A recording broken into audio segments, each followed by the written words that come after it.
estrela da manhã de 2 Pedro, capítulo 1, versículo 19, é a mesma que a estrela da manhã de Apocalipse, capítulo 2, versículo 28 e capítulo 22, versículo 16? Vamos ler esses versículos.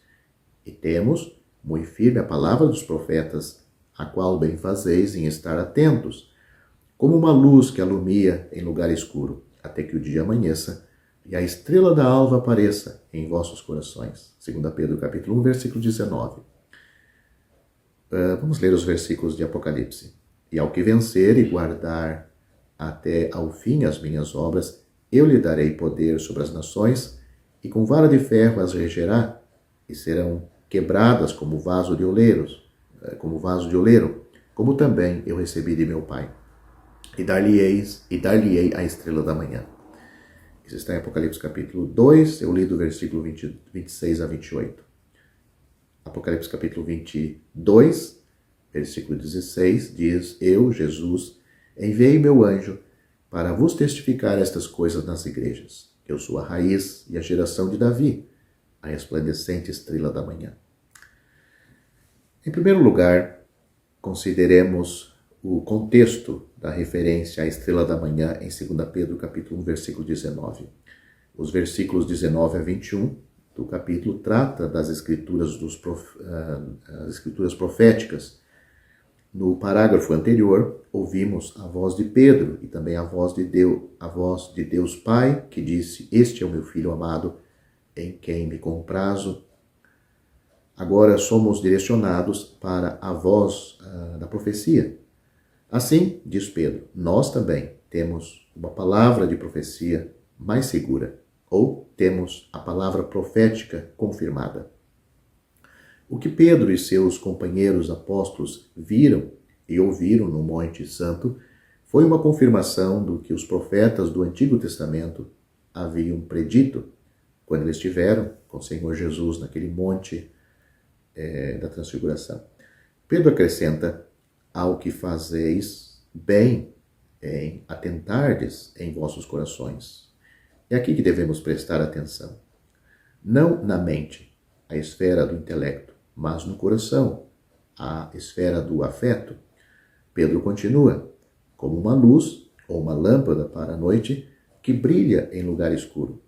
As escrituras proféticas iluminam à medida que nos movemos em testemunho através de uma cena que é descrito como um lugar miserável.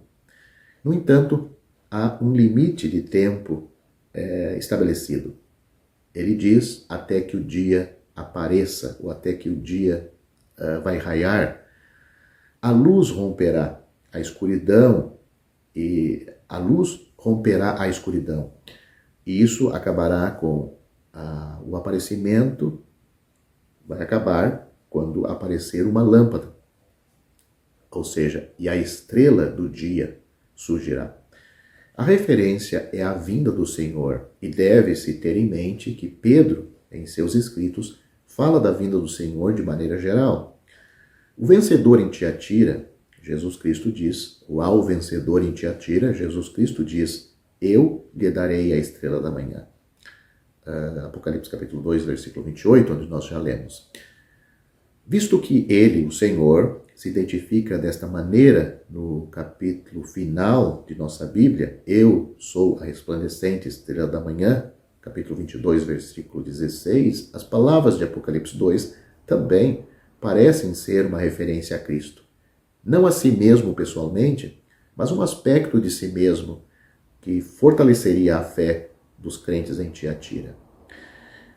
Como a estrela da manhã, ele anuncia, o Senhor nesta figura, ele anuncia o amanhecer do dia, pois seu brilho aparece ao nascer do sol, um pouco antes.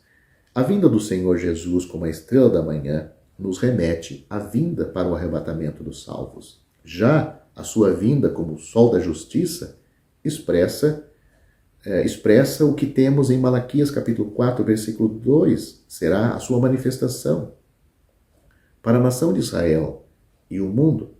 Portanto, quando lemos sobre a estrela da manhã, esse aspecto do Senhor está relacionado com a vinda no arrebatamento para levar a sua igreja. Já o que temos em Malaquias capítulo 4, versículo 2, o Senhor se manifestando como o sol da justiça, que aparece depois da estrela, está mostrando a sua vinda para a nação de Israel, algo que vai acontecer 7 anos depois do arrebatamento dos salvos ao céu.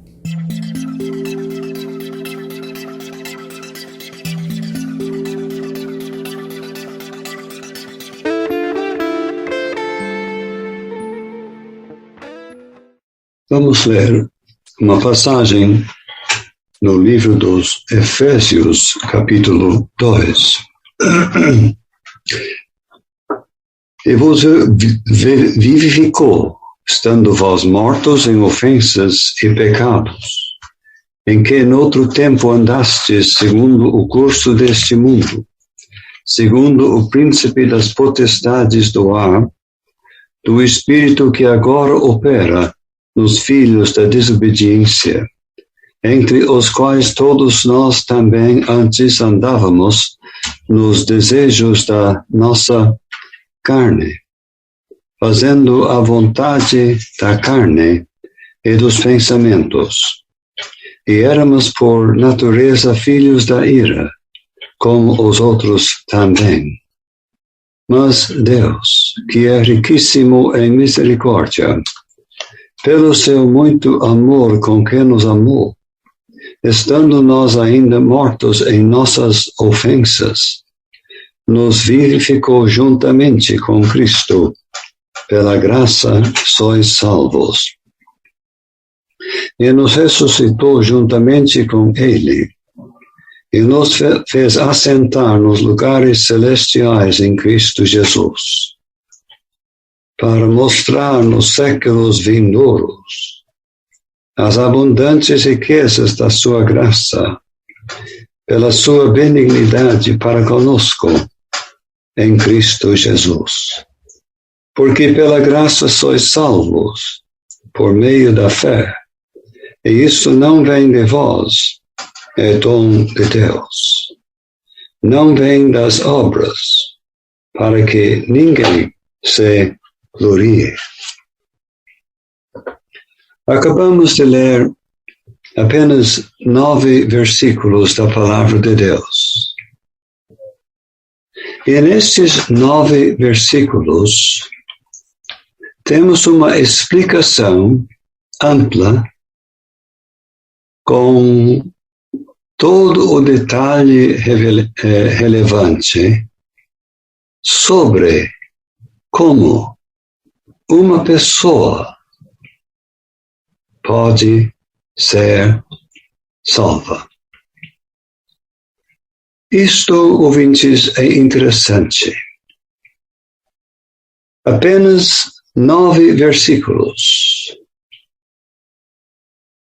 são suficientes para apresentar para um pecador sedento, querendo saber como pode ter a certeza da salvação.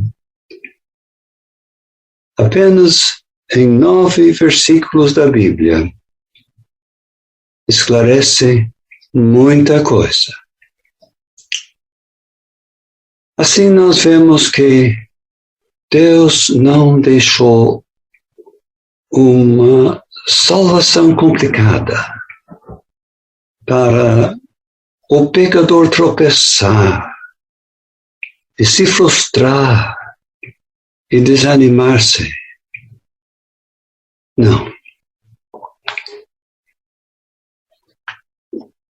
Começando, a passagem declara a situação do pecador, estando mortos em ofensas e pecados.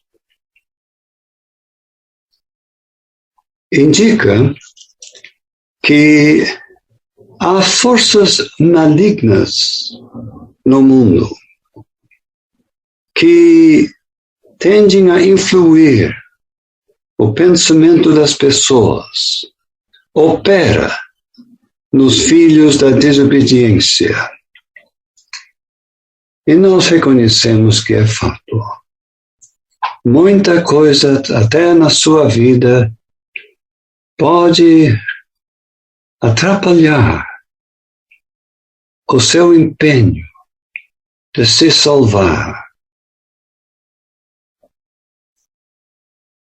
Mas aqui vem grande esclarecimento. Fica bem estabelecido. Enfim, quem é que precisa ser salvo? Talvez os ouvintes saibam, todos. Mas por quê? Por que todos realmente andam nos desejos da sua carne, fazendo a vontade da carne e dos pensamentos, são por natureza filhos da ira, como os outros também. O nosso assunto já no terceiro versículo torna-se extremamente solene. Quando esclarece da tendência natural do pecador de aprontar, diz que realmente por natureza são filhos da ira. Nós precisamos fazer uma parada aqui. E o ouvinte, o pecador, tem que abrir o olho. O que significa serem filhos da ira? Simplesmente pecadores sujeitos à ira de Deus. Alguém diga, mas a gente não usa muito essa palavra ira. É o castigo, o furor de Deus. Ou se alguém pensa que pode viver como quer, aprontar, mentir, roubar,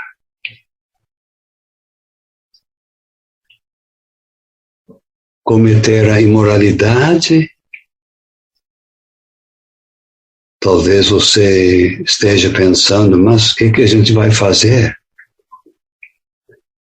Bom é consultar uma passagem como esta,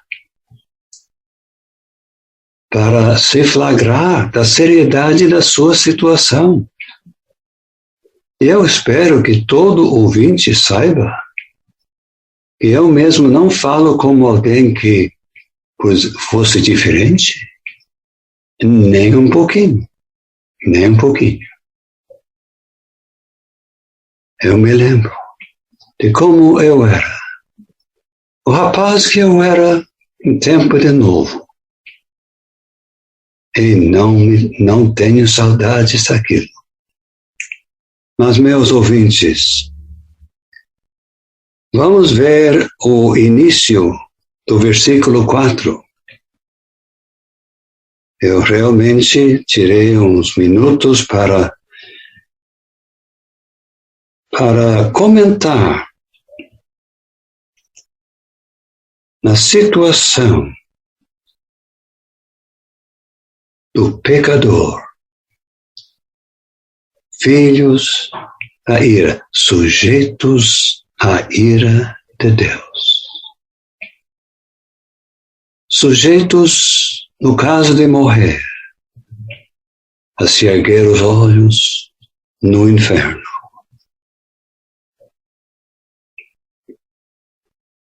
Talvez os meus ouvintes estejam dizendo, mas que quadro negativo que o homem aí está apresentando.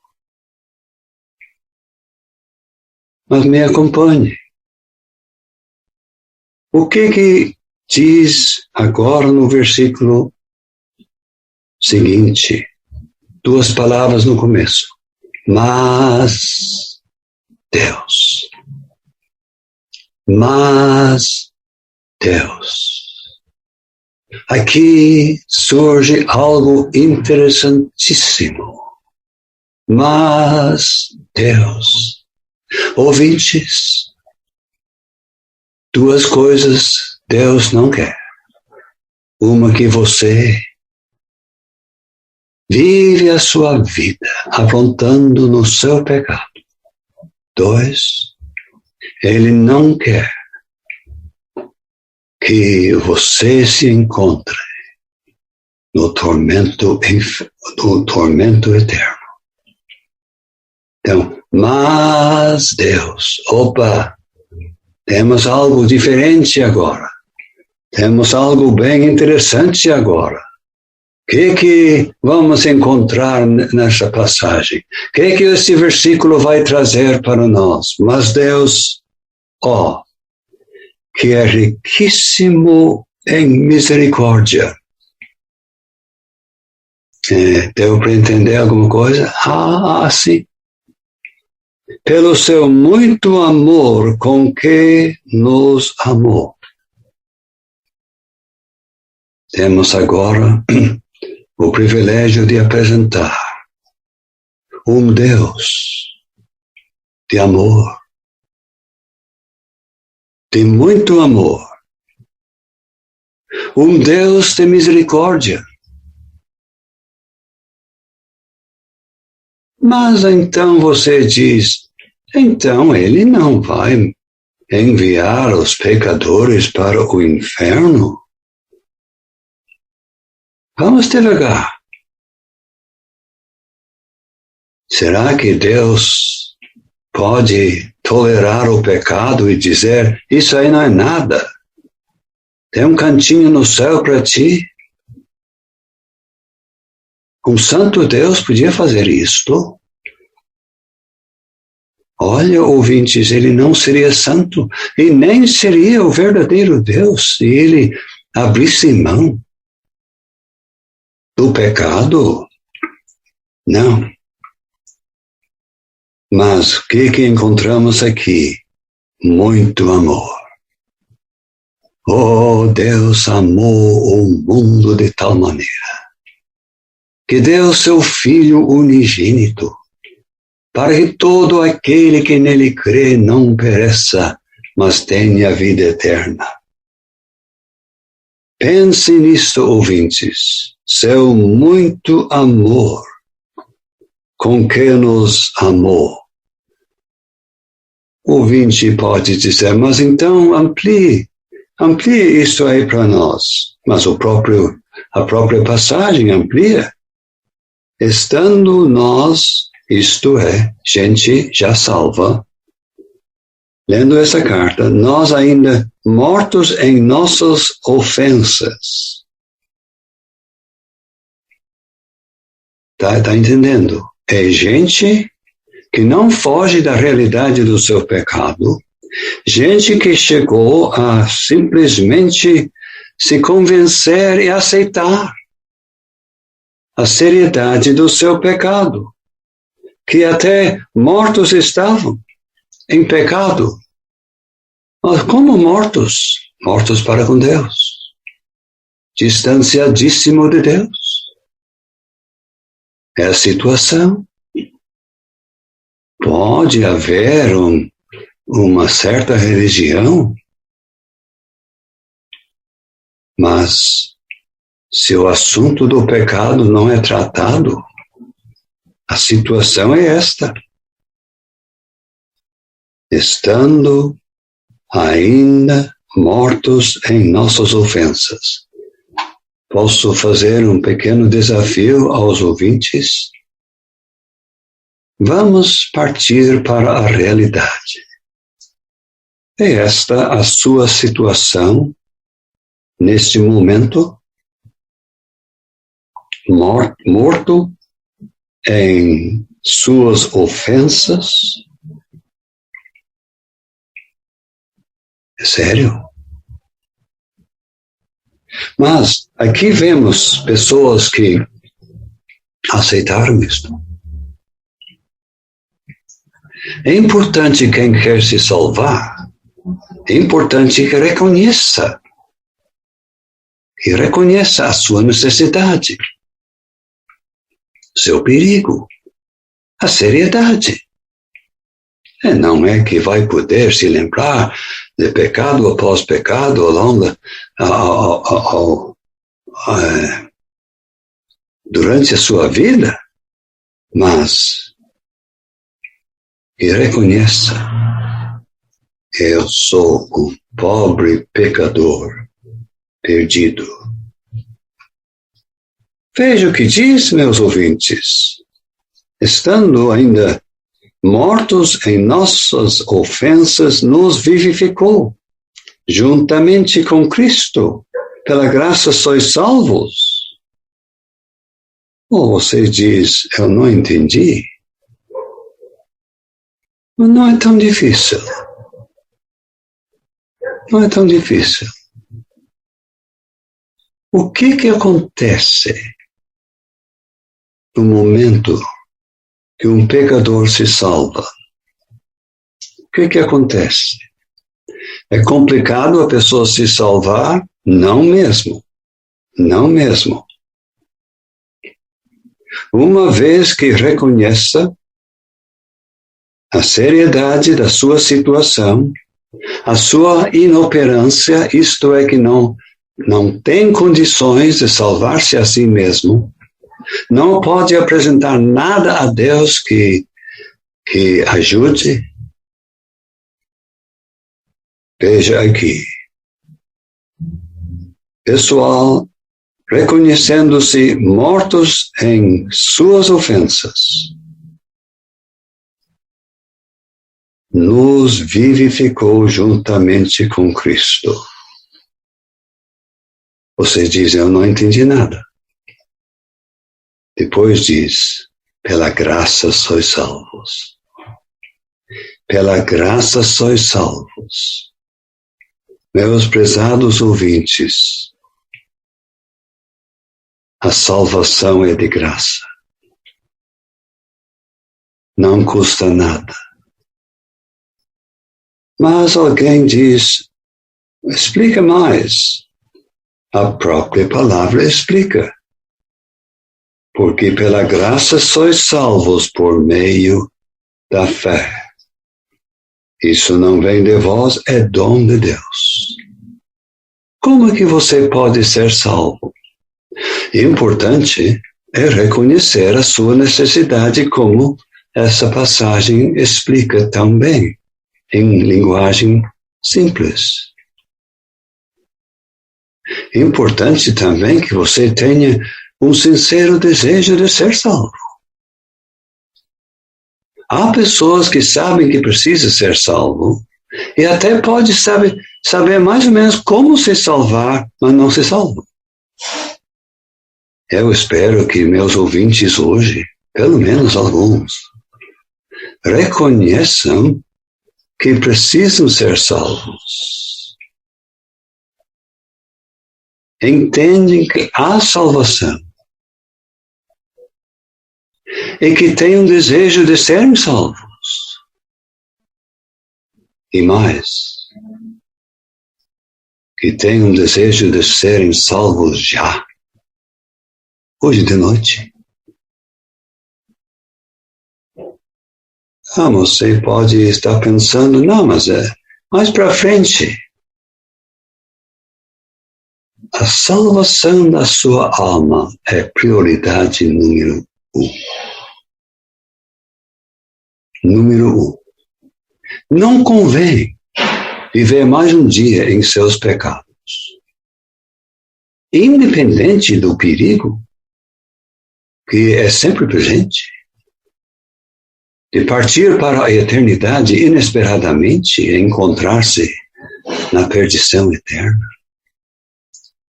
Não, o nosso assunto é muito importante. O que nós lemos aqui sobre a salvação é interessantíssimo. Pela graça sois salvos. O salvo daí é unido no momento da sua salvação uma união é formada entre o salvo e o ressurrecto Senhor Jesus Cristo no céu. Isto é preciosíssimo. Unido ao Senhor Jesus Cristo. E sabe que tem uma parte do versículo que pode ser um pouco difícil. E nos fez assentar nos lugares celestiais em Cristo Jesus. Você diz, não, eu estou em casa, eu estou no meu apartamento. Como que pode dizer assim, nos fez assentar nos lugares celestiais? Sabe o que é? A pessoa que recebe ao Senhor Jesus Cristo, a certeza daquela pessoa estar no céu com Cristo é como se já estivesse. Você diz, isso é demais. Pode ser, mas é verdade. A pessoa que recebeu o Senhor Jesus Cristo como Salvador, a sua certeza do céu é como se já estivesse lá.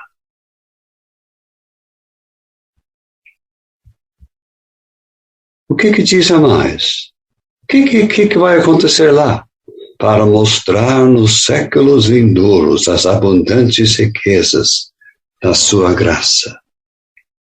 É possível que alguns ouvintes, neste momento, não vão se interessar muito nisto, mas é um versículo que ajuda qualquer um que quer dar atenção aos detalhes, que leva toda a eternidade para Deus demonstrar para os salvos já no céu as abundantes riquezas da sua graça. Eu sei que eu estou levando o assunto para muito longe, mas o assunto merece que seja comentado essas tremendas realidades. Mas eu vou concluir. Eu vou concluir como essa parte da passagem conclui. Porque pela graça sois salvos. Pela graça, não paga, não é em contrapartida de obras suas ou sacrifícios seus. É de graça. De graça, preço pago pelo Senhor Jesus Cristo na cruz. Como que eu me salvo? Por meio da fé. O que é isto? É uma confiança total da parte do pecador perdido na pessoa do Senhor Jesus Cristo que por ele morreu. É uma grande realidade isto. E a pessoa recebe o dom de Deus. Imagine. Pense nisto. Imagine. Não vem das obras, diz mais uma vez, para que ninguém se ilude. Não. Ninguém pode dizer, parabéns para mim, eu consegui me salvar. Não. Graças a Deus, na misericórdia de Deus, Ele me salvou. Quando, na qualidade de pecador perdido, eu o recebi, como aquele que por mim tinha morrido, meu Salvador, todo suficiente. Ao fim o labor desta vida, quando a morte ao teu lado chegar, que destino há de ter a tua alma? Qual será no futuro